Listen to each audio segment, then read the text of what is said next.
Hi there everybody, it's Martin Twycross here with another video bringing you practical, down-to-earth teachings on mediumship and development without the fluff. So today's video is a full-length talk, a full-length 45-minute talk that I did recently online, and it's titled Mediums Ambassadors for Spirit. And in it I explore mediumship from the point of view of those in the spirit world who are seeking to connect with their loved ones here through a medium. In particular, I examine what are their needs, what are their aims in doing that, and what are they looking for from the mediums that they work with. So if all of that sounds of interest to you, then do stay with me.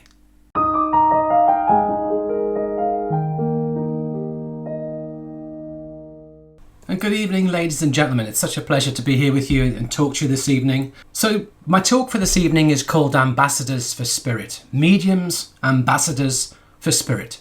And what I want to do with this talk is basically look at mediumship from the perspective, the point of view of spirit communicators. Because mostly when we're taught mediumship, we're looking at it from the point of view of the medium. But in this evening's talk, I want to look at it from the point of view of spirit. And I want to explore what the needs and aims of spirit are with this communication. When they come to communicate through a medium, what are their needs? What are their aims? And then I want to talk to you a little bit about what they're looking for in a medium. So what is spirit looking for in the mediums that they communicate through? So that's what I want to go through in the talk, and I hope you find it interesting. So in choosing a name for the talk this evening, I chose Ambassadors for Spirit for a reason. Because if you look up the dictionary definition of ambassador, you'll find out that it is a representative or a messenger. According to the Merriam-Webster dictionary, that's the dictionary definition of ambassador, a representative or messenger. So we as mediums represent spirit. We represent them in this world. They no longer have a physical presence within this world. So we are representing them within this world. And also, we are their messenger in that we deliver their communication. We deliver their messages to those they come forward for. We are their mouthpiece. They communicate through us. We are their voice. They are the voiceless, and we are giving the voiceless a voice. So that's why I chose the title, Mediums Ambassadors for Spirit, because we are their voice, we are their messenger, and we are their representative. So when spirit come to work through a medium, what is their needs and their aims? Well, it is a reunion. First and foremost, they wish to be reunited with their loved ones here. They wish to connect with those they love. It's a reunion. If it's on a demonstration on platform, then often it's a short reunion, because we tend to train our mediums not to work maybe for longer than 10 minutes. If it's a private sitting, it could be a much longer reunion, up to an hour or so. But spirit will want to make the most of every moment they spend with their loved one. Spirit will want to get the most they can from every moment of that reunion. And they want it to be meaningful. Meaningful to them and meaningful to the loved one they come forward for. They want to bring through meaningful communication, meaningful information about themselves so they can be recognized, and a meaningful message or messages for their loved one. And when you think about communication from the spirit world, spirit knows how it works. Spirit communicators have been briefed that they have to be identified, especially if it's a demonstration. They're briefed that they have to get placed by the medium. So they need to bring information about themselves which is unique, which is specific, which will help them get placed. So spirit know that. They know the purpose of mediumship. They understand the process. They have been briefed on it. We need to recognize that. So also they wish to come forward to create upliftment for the person they're coming forward for, their loved one. They wish to create healing. They wish to create positivity and happiness. There's always positive intent with mediumship. I believe there's an unwritten law that you can't come through a medium as a spirit communicator and give the recipient a hard time. You can't come through and say, I didn't like you when I was here, and I still don't like you from the spirit world, and I'm going to give you grief from spirit. That isn't going to happen. There's an unwritten law that says that communication is for positive intent, communication is for healing, communication is to create upliftment and to help. So it's easier in a private sitting, because in a private sitting, we're not having the additional task of getting it placed. But if it's in a demonstration, then the medium does have to work to place the link. It makes it harder.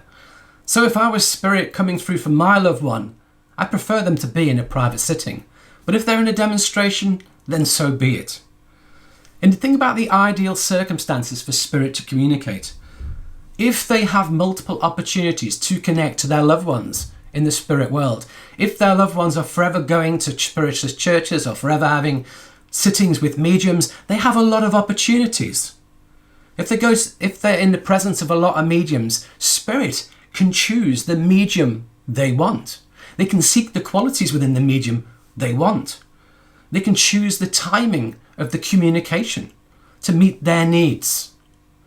And I remember I work in certain churches, and in one church, one lady came to see me and said, "Do you know, you're the only medium my mum will ever come through. I'm here every week, and you're the only person she will ever come through. She doesn't like anybody else." And I said, "Well, is there anything she might like about me?" She says, "Oh yeah, she'd love you." So spirit may choose to like certain mediums if they have the opportunity a great deal. But generally, if you're only going to have one private sitting, or you're only going to go to a spiritualist church once or twice, or to a demonstration of mediumship once, then spirit will have to take their chances. They'll have to work through the medium that's on that night. They'll have to communicate at the timing whenever they can. They'll just have to take their chances and go for it. And some people say to me, "Martin, why does the spirit world allow bad mediums to work? Why does spirit choose to work through people who aren't great mediums?" And the simple answer is because they will take whatever opportunity they can. But also remember that we as spiritualists, we have a path of eternal progress. Spirit will hope that if that medium is not a good medium, that medium will develop and get better over time. If that medium's not working well and doing things perhaps that are not ideal, that medium will start to recognize it and change. So spirit recognize that, and they won't stop working with us just because we don't work well. It's important to recognize that. So that's the ideal circumstances. So now I want to blow your minds with some thoughts here. Effective communication from the spirit world. How many people from spirit are actually able to even connect through a medium to their loved ones in an audience? I believe it's way less than 50%. So if I have a demonstration and there's a whole audience of people and they have lots of loved ones in the spirit world, how many of those are actually a good fit for me as the medium? How many of them are on my wavelength? I talk about, in my own teachings, I talk about a radio analogy. That we are the radio receiver, that spirit are broadcasting on a certain frequency or a certain wavelength. A developed medium may cover a broad range of frequencies. A beginner medium may be very narrow. An intermediate medium may cover a wider range than the beginner. But the very well-developed medium, they've got the greatest chance of covering the most stations, if you like. So some spirits may just not be a good fit for us. This is why as mediums we can never guarantee who comes through. And think about a demonstration. If you're not really specific or able to get information that is really going to get the link placed, it may go to the wrong person. And certainly in the UK churches, we have a phenomena called message grabbers or body snatchers. In certain churches and centres, they'll take every single link going if you let them. "Oh yeah, that's me mum or that's me dad." And every week, this week their mum is 3'4", and last week her mum was 6 foot.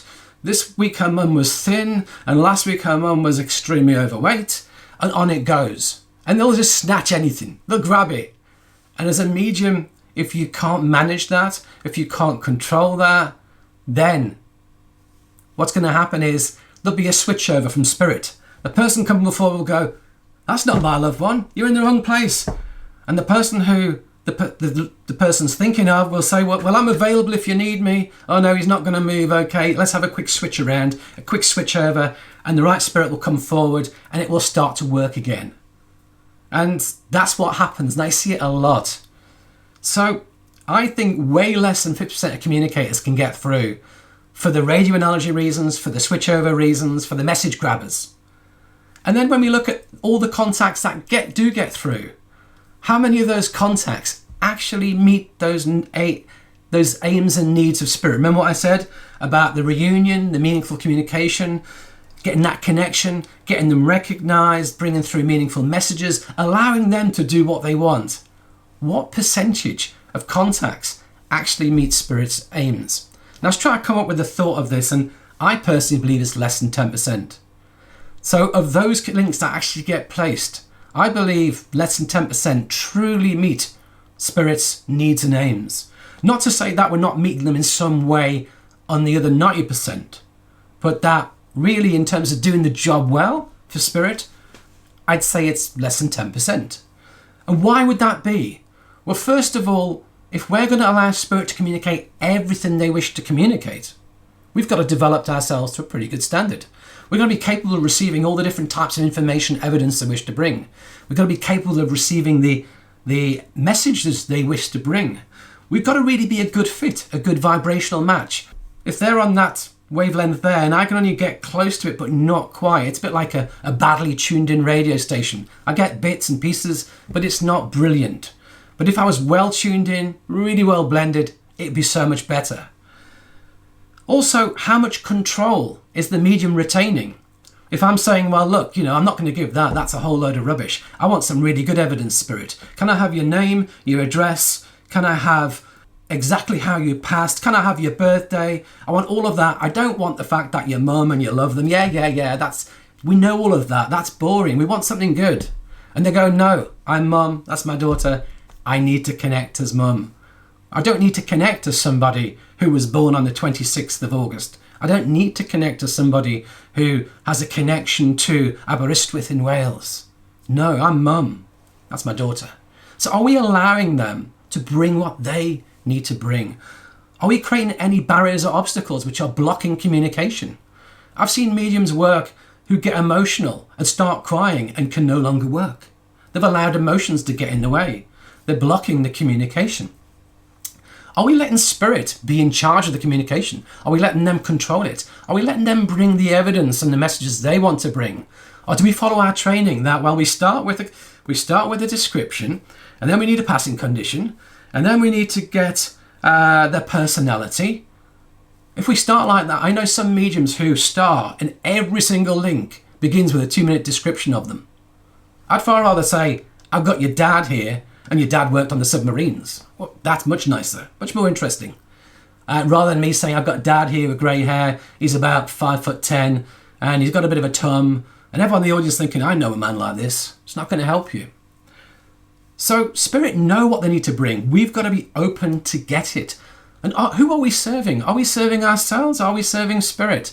I know some mediums who it has to be brilliant for them. So everyone in the audience can tell them afterwards, that was great. I want the spirit world to think, actually, you did a really good job for me. You did a great job for me. I'm really pleased how you represented me. I'm really pleased that you got my message through.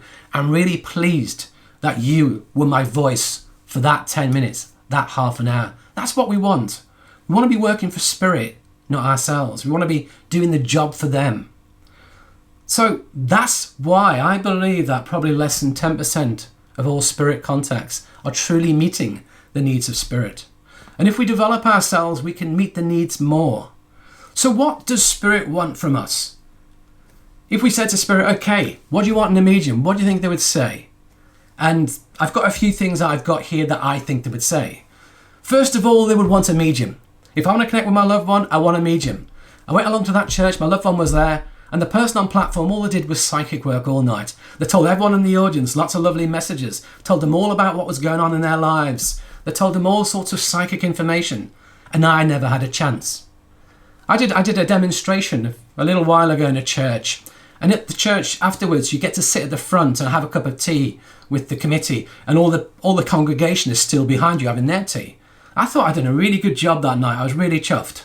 I sat down, sipping my tea, and I heard one lady behind me say very loudly, didn't think much of the medium tonight, and the other one next to them said, yeah, he was rubbish, wasn't he?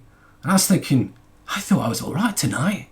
And the other one says, yeah, he just kept going on about the dead people. Just kept giving all the dead ones. Nothing about us. No messages about us. Nothing about what's going on in our lives. I was like, they wanted psychic, not mediumship. They got dead ones. They didn't get to find out if they're going to meet a nice man next week. They didn't get to find out when they were going to win the lottery. None of that happened. Do you know, we had to put up with dead ones all night, coming forward with messages for people here. See, that's the problem. So a lot of churches want entertainment. A lot of churches want psychic. Not all. Just but every now and again you'll go across churches that want that. The audience wants that. So as a spirit communicator, I want to find a genuine medium who's actually going to work and link with me. That would be very helpful. And then I want a medium who's developed to a reasonable standard, because if the medium has not developed mediumship well, it's going to be a problem, isn't it? If they're not capable of receiving all the information or evidence I want to bring forward, it's going to be a problem. If they're not able to deliver it well and have reasonable accuracy, if they're not able to find direction in a room, or if a body snatcher, a message grabber, tries to leap upon it, if they can't sense the energy that actually, I'm not with you, you're not the right person, even though you're saying yes to me, there's no energy here, there's no presence from spirit coming forward saying, yes, that's my loved one. Often when I find the right person, there's this energy comes forward. Yes, that's the one. And if I'm not with them, I don't get that. It takes a brave medium to say, I'm really sorry, you're saying yes to me, but I know I'm not with you. Is somebody else understand this? It takes a brave medium to do that. Spirit would want their mediums to be constantly developing and learning, never having hit that plateau and thinking they're there. They want their mediums to be always learning, always developing. And they want them to truly demonstrate that they're there. They want their loved one to know that, yes, I was there. They don't want to think, well, it sounds a bit like them. Bits of it were right, bits of it weren't. But, it could have been them. Maybe it was, maybe it wasn't. No. They want the medium to bring forward sufficient information that they go, that's my loved one. Wow, you've definitely got them. That's them. That's their personality to a T. I can feel their presence. You're even starting to talk like them. You're becoming them. Yes, that's them. That's what Spirit want from us as mediums. They want us to be good mediums. They want us to represent them well. And by representing them well, it means we've got to put their needs above our own. It means we've got to surrender. I talk about a technique of working with Spirit that I call blend and surrender. We just make the blend with them, then we surrender to whatever they wish to bring, however they wish to start the communication, whatever information they wish to bring. I don't go looking for what's your passing condition, what's your description, what's this, what's that. I just open to what they bring. And if they bring through something interesting, that's really, I'm happy. They know what they've got to do. I've just got to let them do it. My job is just to relax, stay with the blend, surrender, let it happen. My job is to get me out of the way as a medium. Your job is to get you out of the way. We need to give what we get without alteration, without extrapolating, embellishing, assuming, interpreting it. We just give what we get. We don't put words in their mouth. We need to know whether we're working mediumistically or psychically. If we move into the energy of the recipient, we're starting to get information about them. We can't put words into Spirit's mouth. We can't say that, oh, this is all coming from Spirit when it may not be, because think about it. When you go to the spirit world, if you put a lot of words in the mouths of Spirit, when you get there, you might have a big queue of people waiting to meet you. Do you remember that night in that church? Or do you remember that private sitting when you said, I said this, and I said no such thing?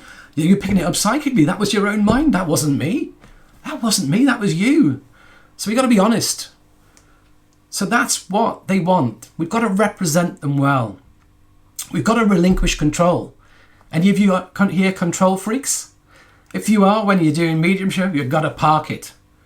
You've got to give them freedom, space to work. We cannot limit their expression. We cannot force them to fit our own needs. We can't force them to fit in with our own pattern of working, or I like my evidence, I like this bit, this bit, this bit, and this bit. And I'm not having no rubbish evidence.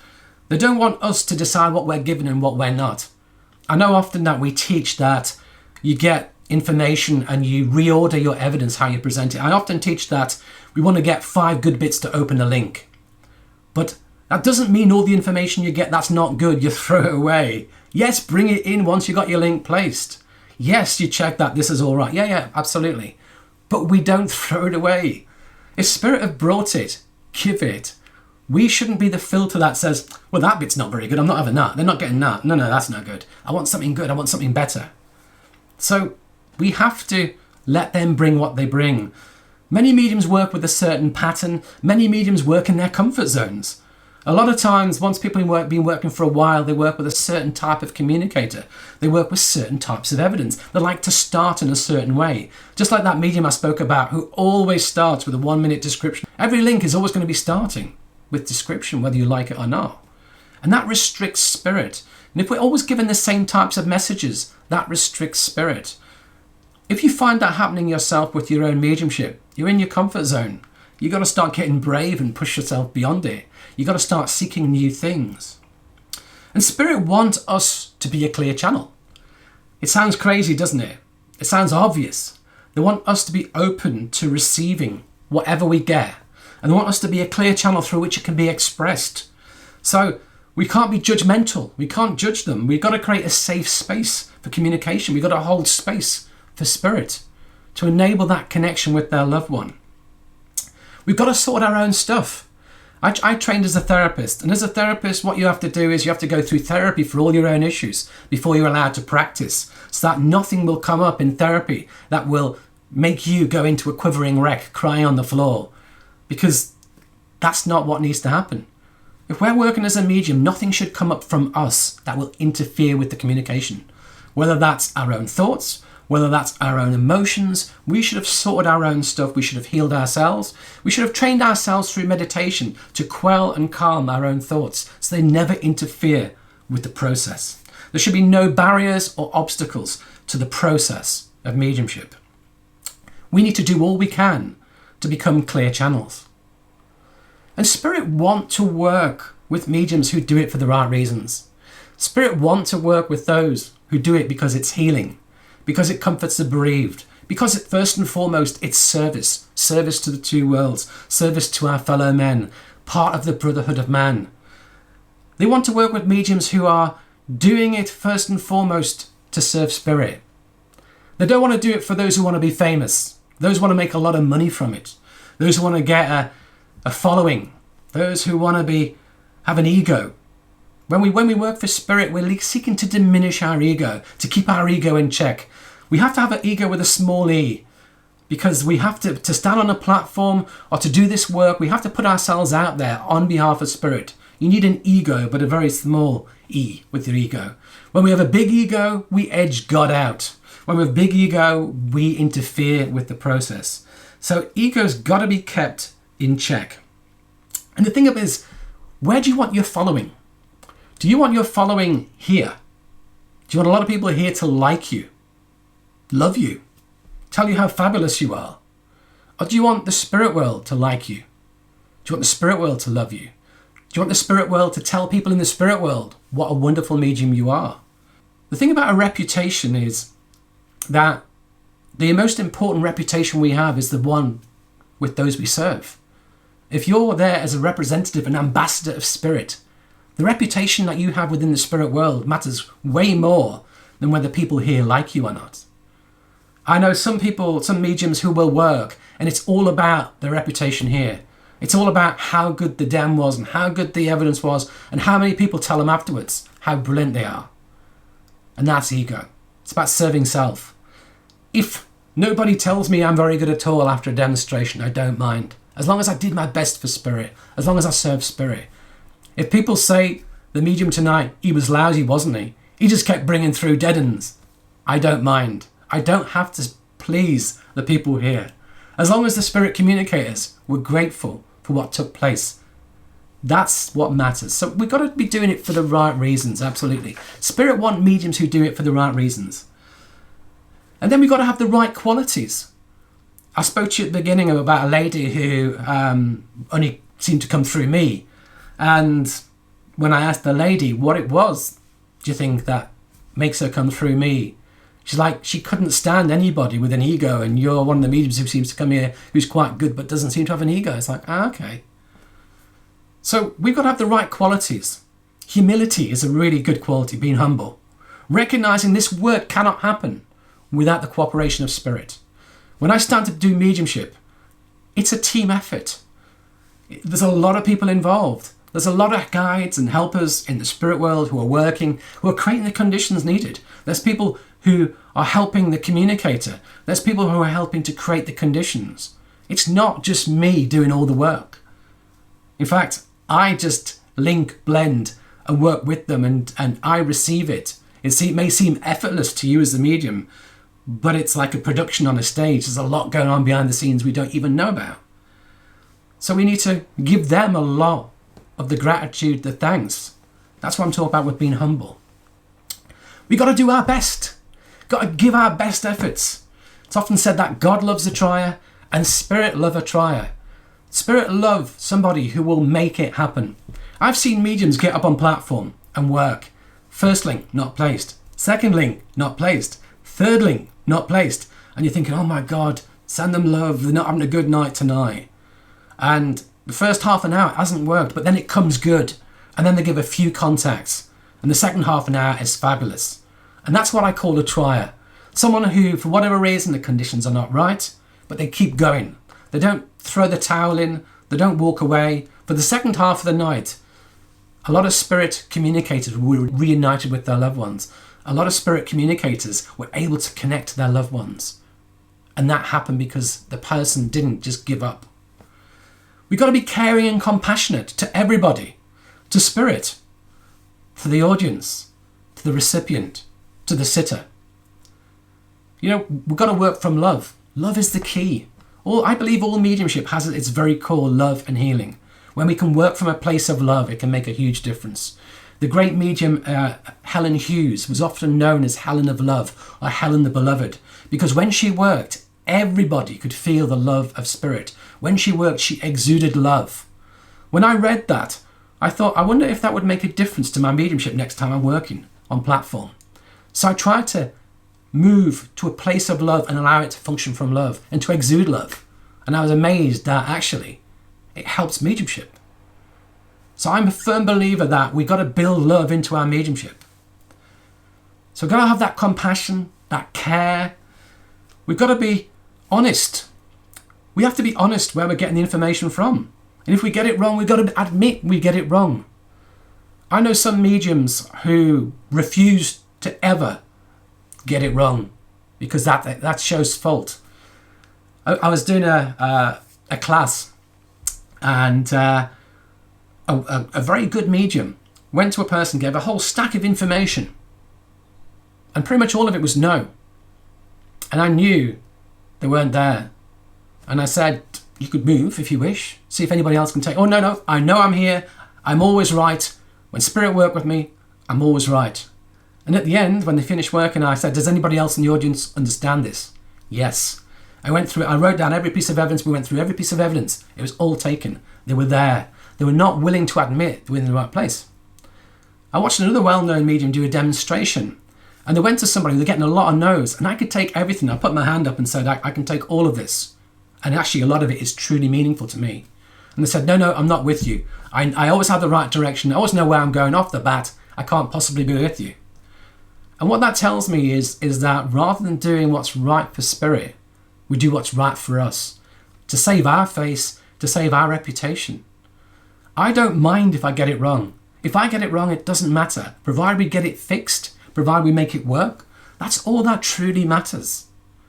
I don't mind if spirit, when they're working with me, it doesn't flow as well as I would like. I don't mind if people say, well, I saw him work tonight. I thought he was quite a good medium.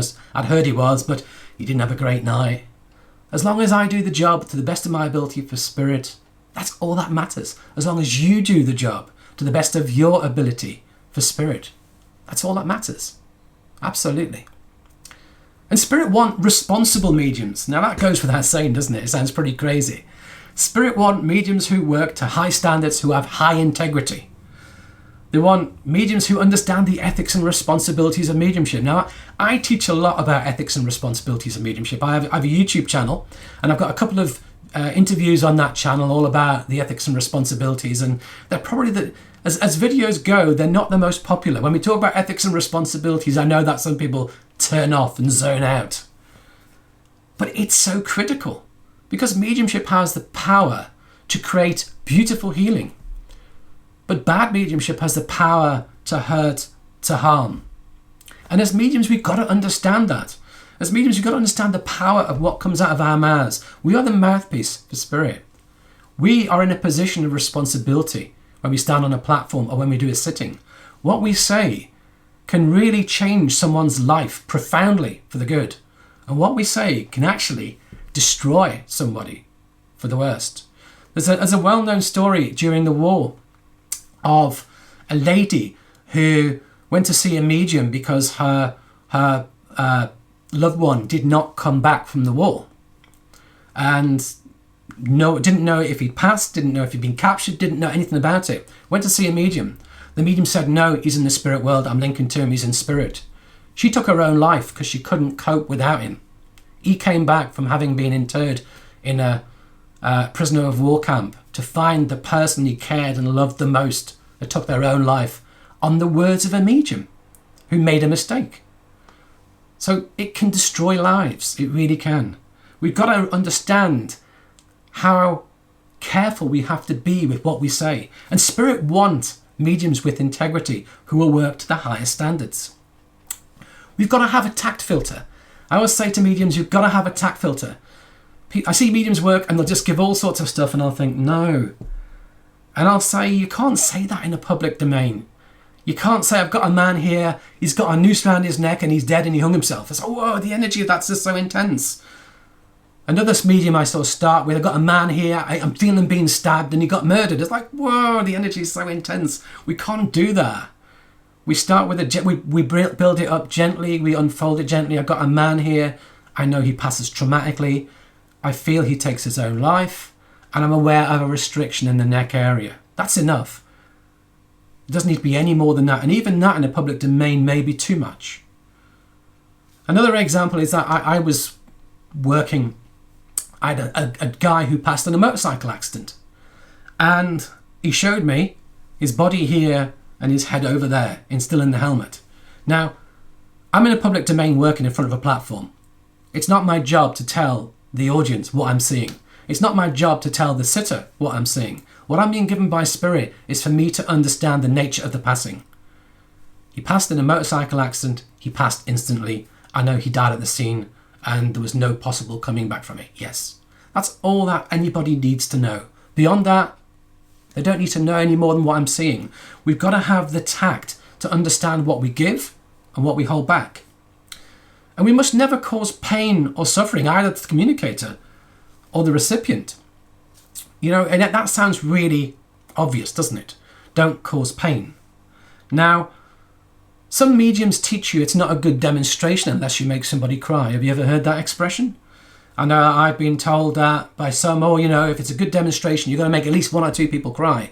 Yeah, I've seen mediums deliberately milk traumatic evidence, milk passings, milk the pain of a passing to get the person in the audience to cry. And we can't do that. That's creating unnecessary suffering. That is so harmful. If somebody is touched by the presence, the energy, the evidence of Spirit, that it provokes an emotional reaction within them, if the evidence is emotional evidence, Spirit know how to create that. It's not for us to do it. If they're going to be touched and cry, that's between them and the communicator. It's not for us to create or provoke. I know other mediums who act out the emotion of Spirit on a platform. Oh, they suffered. They went to Spirit and they didn't like Spirit. Oh, I really don't like it in the spirit world. And that's, again, it creates pain. It creates suffering. We shouldn't do it. And you must never pretend. Now that sounds stupid, doesn't it? You must never pretend. Because who would ever pretend? But when the pressure is on you to perform, sometimes you might think, well, should I not? And there's Doris Stokes in her book, Doris Stokes, the well-known medium. She talks about how one time she went on stage and she got nothing. And she pretended for the night. But then Spirit withdrew and wouldn't work with her for a little while because of it. Because she didn't do the right thing. Yet the great medium Estelle Roberts, she was working in a massive hall. I can't remember if it was the Albert Hall or somewhere else. But a huge audience of thousands of people. And one day she got on platform and she got nothing. The great medium Estelle Roberts, who everyone had come to see, an audience of thousands there to see her. And she said, ladies and gentlemen, for whatever reason tonight it's not working. Is there another medium in the audience or mediums who'd be willing to take over? Because right now I'm not getting anything. And what strength, courage does it take to do that? I'm sure she could have made a few links, make them look pretty reasonable, even if she wasn't getting a great link. She might have pretended, but she wouldn't. Her integrity, her honesty was to the point she would never do that. So, as mediums, we've got to understand the power of mediumship that can create harm and that can heal. Above all, with our mediumship, we should seek to do no harm. Can we totally prevent ourselves from creating harm? No. Sometimes something you say inadvertently will be taken by somebody the wrong way. Sometimes I remember one lady telling me that I really hurt her in a sitting, and I was like, really? I don't remember that. And I record all my sittings, and I went back and I listened to it, and what she said happened didn't happen. And next time I saw her, I said, I listened to your sitting, it wasn't there. And she said, oh yeah, it was the other Martin. And it's like, oh no, it wasn't me after all. It was somebody else. So, but you can never really, for sure, know how people will take your words. As long as you come from the right place, as long as you come from the right intent, as long as you are doing your very best, mindful of trying your best to create no harm, that's good enough. So Spirit, they want us to represent them well. They want us to be their ambassador. They want us to be their messenger. All those things I said that we were at the beginning, that's what they want from us. And when we enable that clear communication to take place, when we enable that true reunion to happen, how powerful is that? How much does it help them? How much does it help the person here? We build a reputation within the spirit world. Some people I know work a great deal with traumatic passings. Every link they get is somebody who passed with a trauma, who passed as a suicide or in an accident. And some people say, how does spirit work with them in that way? Why does that happen? And the answer is simple. They represented people well. They created that space for healing to take place. They got a reputation that if you've passed from suicide, that medium is your medium. They will really work well with you. They will create that safe space for you. They will never judge you. They will create the most beautiful conditions for communication and healing. And you'll get a reputation within the spirit world that you are really good at working with this. People who've lost children understand what takes place when they lose a child. And often they will then work a lot with children from spirit, and they will get a good reputation that when they're working, children from spirit will come forward to work with them because they have that reputation. So it's what I'm talking to you about. Where do you want your reputation? Do you want the reputation here in this world? Or do you want spirit to think highly of you and have the reputation there? And I sometimes wonder, are the mediums who seem to have the best reputations in this world, are our most famous mediums, do they have an equal reputation in the spirit world? They may not. But the way we are judged in the spirit world by how we work will be different to how we're judged here. The entertainment factor will not play a part of it. We can entertain people here, but in the spirit world that won't matter because it's not about entertainment. I sometimes see a lot of mediums who I believe are what I call frustrated stand-up comedians. They'd like to work in front of an audience telling their jokes, and they can't break onto the stand-up comedian stage, so they go become a medium and they tell all their jokes off the platform and make people laugh, and people enjoy going there because they're really funny. But there's not a lot of evidence coming forward. There's not a lot of true mediumship taking place. And yes, you may have a following. You may have a lot of people love you here because you make them laugh. But the spirit world may be standing there saying, come on mate, please give us a chance. I want to connect with my loved one. That's my wife there. I'm so desperate to connect. Please make a link with me. Don't tell another joke, please. Allow the link to happen. And so we have to think about, where are we serving? And when we do allow ourselves to be the instrument of spirit, then we create so much more than we will ever truly understand. Remember, if mediumship has the power to harm, it also has the power to create healing and the power to create a huge amount of benefit. A word you can say to somebody can change their life for good. I'll illustrate with one last story for you, because I was working when I developed my mediumship, I used to go out with other mediums. Other mediums used to start me off. I was very lucky in that my teacher took me out with her, and a few of the other students that my teacher had taught were kind enough to say, Martin, come along with me and get some experience on platform. And so yes, I went along. And eventually one of the churches said, we'll book you, Martin, just by yourself. And I was like, great, my own booking by my very self. Stabilizers off, here I come. I get to work by myself. So I go to this church, and it was a midweek service, not a Sunday service. And in the UK, what that means is the medium generally, there's no address, and you're doing mediumship generally for about an hour or so. An hour, maybe a little bit more. And there's no address. Whereas on a Sunday, we have an address, which takes maybe 15 minutes. And then that's 15 minutes less time for mediumship. So it's kind of what we call a longer service, more time doing mediumship. And I got on platform, I started working. And I was ever so pleased to get my first link placed, because when you're working, you're so keen to get your first link understood. I got my second link, and it was the same lady put her hand up and said, I understand this. And I was like, does anybody else understand it? No. And she took it. My third link, open it up. Same lady again. And I'm saying, no, can anybody else take this?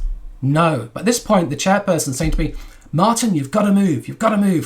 I'm trying to move. I'm saying, come on, Spirit, we've got to move. Fourth link, same lady again. And I'm thinking, oh no, I've blown it. That's it. This has gone to pot. And then fifth link, same lady again. And I'm thinking, maybe I'm not a very good medium. Maybe I've lost it. Maybe I just don't know what I'm doing.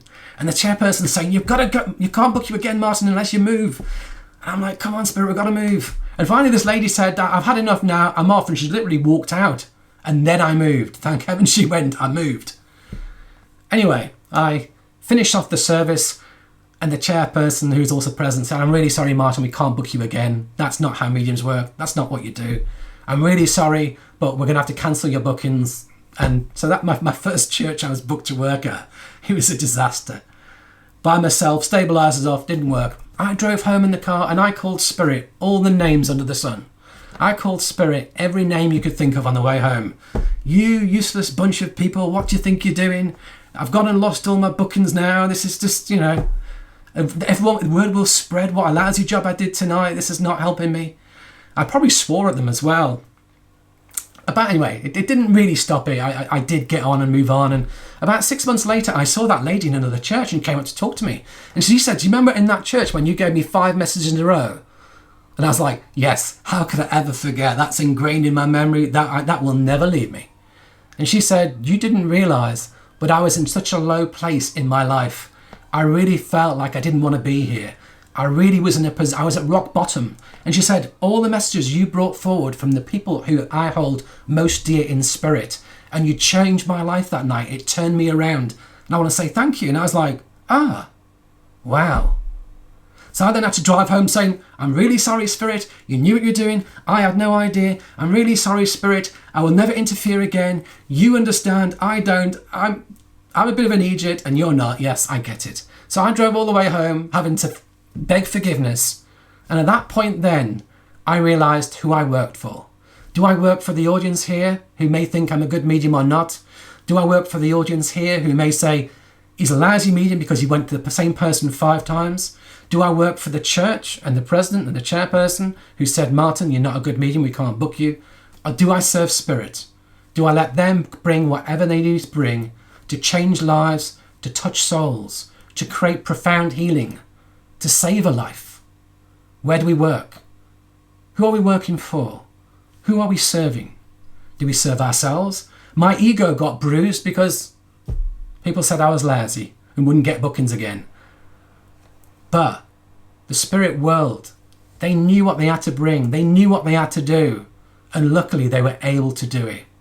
So we are ambassadors for Spirit. We represent Spirit. We allow meaningful reunions. We bring their message. We give them a voice. We allow them to create what they need to create. Whether for themselves, for the people here, for both, it doesn't matter.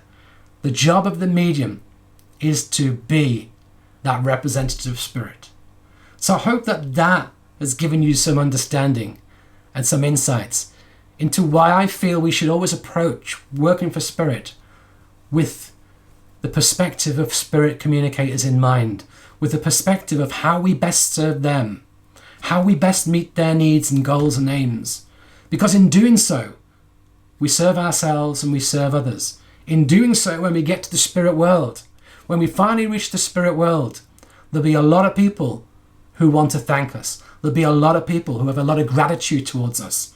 And when we get to the spirit world, we'll find that we had a far better reputation than we thought we had. We'll find that there's a great deal of love for us there than we perhaps ever knew.